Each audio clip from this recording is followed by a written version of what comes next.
Sveiki draugai, vėl pirmadienis ir mes vėl su jumis skaitysime įtėvūtą, ką praeitą kartą kalbėjom apie išmintį, o šiandien sutos yra apie tai, į kur ta išmintis, į kur kelias veda, apie tą galutinį tikslą, apie tai, ką Buda pasiekė. Ir nors mums tai gali pasirodyti kažkas tolimo, kažkas nesuprantama, kažkas abstraktaus, verta vis dėlto pasižiūrėti. Galbūt mes gausim iš to įkvėpimą, supratimą, link kur mes judam. Gerai, jeigu mes turim. Gerai. Tada mums aiškesnė pati kryptis, mums tada galbūt ne taip lengva nukreipti nuo kelio. Tai pasižiūrėkime. Ir skaitysim dvi sutas. Vieną sutą tiesiog kalba apie tai, kad yra įmanoma išsilaisvinti, kad yra kažkas kito negu prie ko mes visi esam čia pripratę. Negu tai, kur mes bergždžiai bandam susirasti laimę. Yra kažkas kito. Ir antra suta yra apie dviejų rūšių nibbaną. Apie tą, kas yra patiriama šiame gyvenime ir apie galutinį nibbaną. Tai pasižiūrėkime. Tai suta 43 ir 44. Esti vienuoliai, tai, kas negimė, netapę, nesutverta, nesąlygota. Vienuoliai, jeigu nebūtų to, kas negimė, netapę, nesudaryta, nesutverta, nebūtų čia žinomas ištrukimas iš to, kas gimė, tapę, sudaryta ir sutverta. Bet dėl to vienuoliai, kad esi tai, kas negimė, netapę, nesudaryta, nesutverta. Žinomas yra ištrukimas iš to, kas gimė, tapę, sudaryta ir sutverta. Ir taip pat gražios eilės seka. Tuo, kas gimė, tapę, kilę, sudaryta, sutverta, nestabilu, senėjimo ir mirties rezginių, lygų lizdų, trapių, tuo, kas kyla dėl peno ir vedlio, tuo džiaugtis neverta. Ištrukimas iš to yra tai, kas ramu, nesumastyta, tvirta, negimė, nekilė, būsena be liūdesio, nesutepta, nepatenkinamo reiškinių baigtis, darinių nuraminimas, laimė. Tai čia yra tai, ką Buda vadina tikra laimė, visko nurimimas. Ir paskaitykime antrą sutą iš karto. Ir tada galėsim apmąstyti. Tai antroji suta apie du nibbanos elementus. Truputį techniška, bet galbūt mums taip pat verta suprasti. Vienuoliai esti šie du nibbanos elementai. Kokie du? Nibbanos elementas su liekana ir nibbanos elementas be liekanos. Koks yra nibbanos elementas su liekana? Štai vienuolis yra arahantas, sunaikinęs ydas, nugyvenęs šventą gyvenimą, padaręs tai, kas turi būti padaryta, numetęs naštą, pasiekęs tikslą, išsekinęs egzistencijos pančius, per žinojimą tobulai išsivadavęs.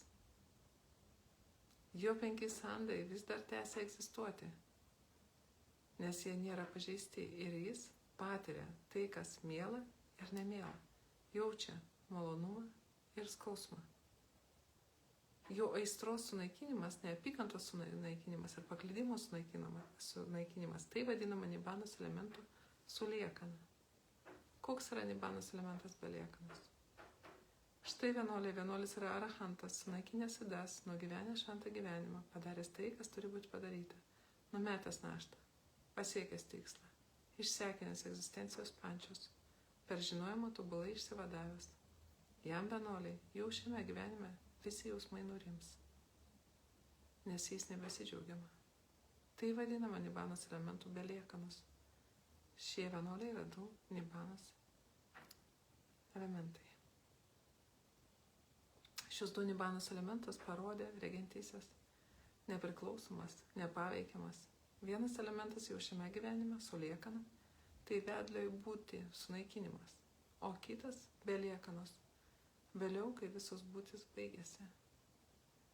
Kurie taip pažino nesukurtą būseną, išsilaisvino protą, sunaikino vedliai būti, pasiekė Adhamos šerdį, jie džiaugiasi sunaikinimu, nepaveikiamieji, jie paliko visas būtis. Štai tokios iš tiesų, sakyčiau, aukštos materijos mums, paprastiems žmonėms. Bet tai įkvepia, tai įkvepia. Vien tik tai žinoti, kad nibana yra įmanoma ir kad įmanomas pats ištrukimas.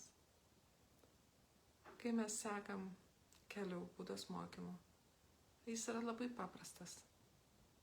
Iš tiesų, nėra sudėtinga, jeigu mes turim ryžto, bet jis reikalauja atkaklumo, tęstinumo, nuolatinės pastangos, apsisprendimo, ryžto.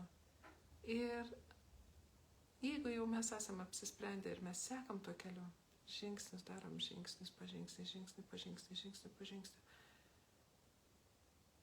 Anksčiau ir vėliau mums kyla klausimas, ar iš vis ar tai yra įmanoma, kodėl. Atrodo, žingsniuoju ir atrodo, kada jau, ar tai yra įmanoma. Ir tos sutos yra būtent apie tai, kad Buda sako, kad įmanoma, nes kitaip netgi nebūtų verta iš viską nors praktikuoti, jeigu tai būtų neįmanoma. Jeigu išsilaisvinimas būtų neįmanomas. Bet jis pats patyrė. Ir jis sako, iš savo patirties, nesumąstyta, jis sako, nibana yra tai, kas negimė, yra tai, kas nesukurta. O mes vis bandom kurti, mes vis bandom kažką, ieškom kažką.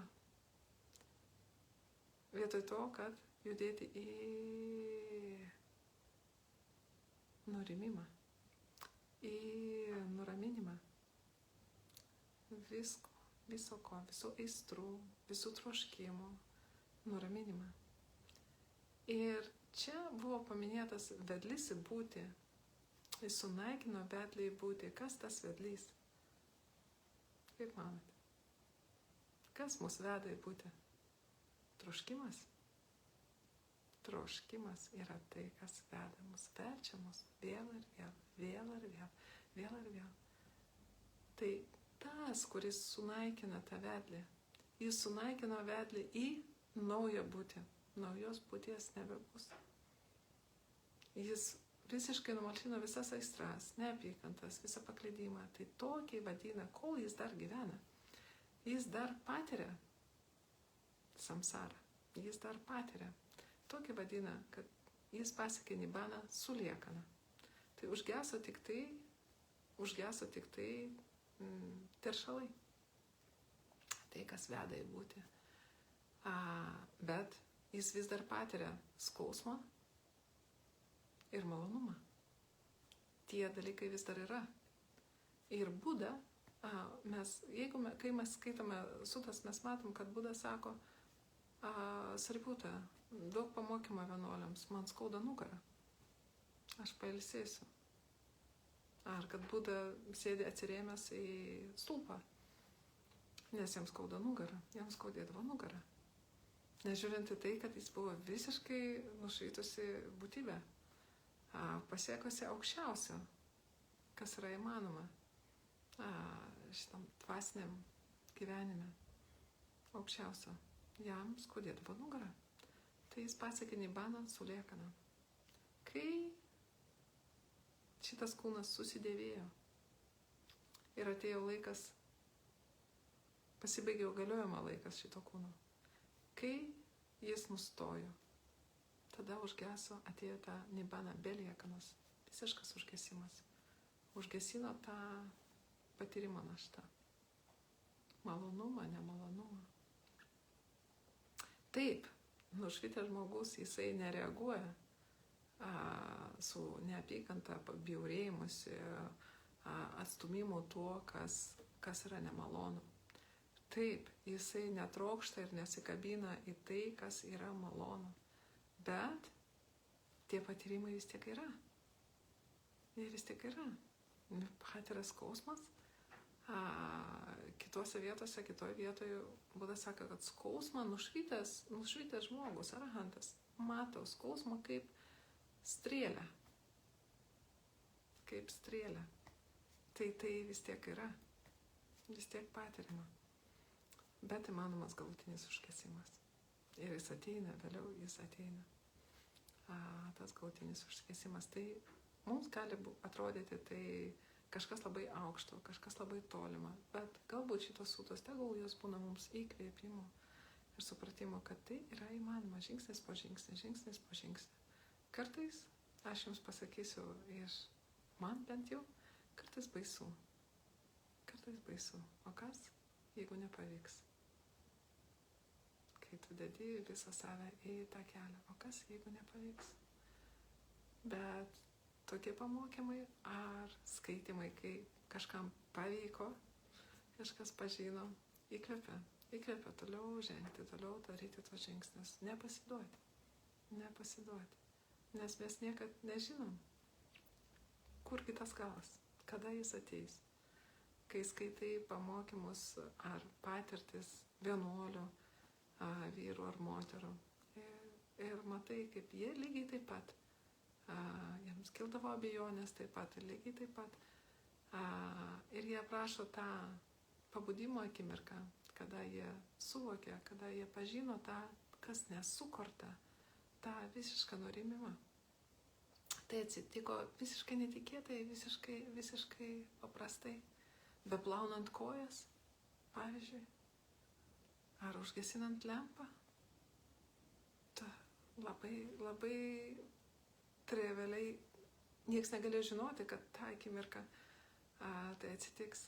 Tai lygiai taip pat mes dedam pastangas, mes dedam tas pastangas, mes nežinom, kurioje mes vietoje esam keliai. Mes nežinom, kada ateis ta akimirka, užgesimo akimirka. Mes nežinom. Bet skaitydami tokius pamokymus apie tai, kad tai yra įmanoma ir kaip tai vyksta, mes galime gauti truputį pasitikėjimo keliu. Tai gal šiandien toksai, gal truputį aukštos tos sūtos. Aš galvoju, gal jas praleisti. Bet galvoju, kodėl praleisti?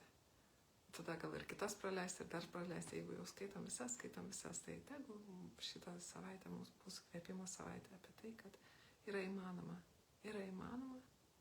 išlaisvinti iš samsaros, kad tai yra įmanoma. Buda tai padarė ir ne tik tai jis, šimtai tūkstančiai žmonių po jo tai padarė. Ir aš linkiu tiems, iš jūsų, kam įdomu, kas nori, kas yra linkęs judėti į tą išsilaisvinimą, kad jums pavyktų.